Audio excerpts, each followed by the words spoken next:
الله متعال در قرآن می فرماید قل للمؤمنات، سورة نور آیت 31، قل بگوی پیامبر للمؤمنات، از برای خانم ها که ایمان دارن به الله، به کتاب الله، به نبی الله، یغضضن من ابصارهن، پایین بکنن نظرهای خدا نه، یعنی نظر به طرف نامحرم نظر نکنن. حال زنها را ببینید سریالا و فیلم‌ها و مردا لوچ و یک حال است، کلش میتو مردم کتیش یک جای ششته نه دم تلویزیون باشد اومد او را سعی میکنه فیلم‌ها را بچای فیلم که بگوی چی را این رسایل داری، خب گناه است، چی میکنی؟ از این ما عبرت میگیریم نه، بسیار گپای آموزنده داره.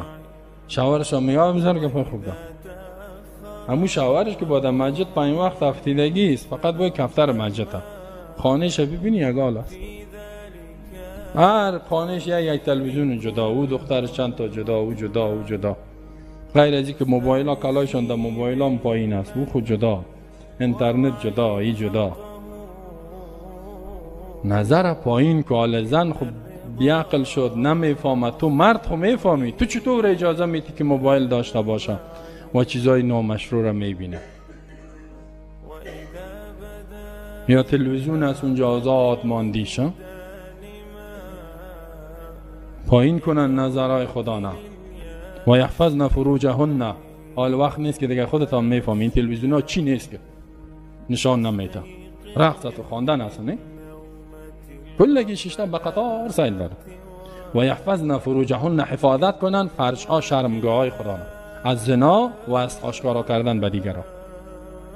میگه امر بگو برای مؤمنا، من اون وقت پیامبر اسلام رئیس دولت بود، حکم الله آمد قانون نافذ کوی قانون، ولا یبدین زینتهن، برای زینا بگو که آشکارا نکنن مکانهای زیبایی خدا نه، مکانهای زیبایی گردنشان است، بازوهایشان است، دستهایشان است،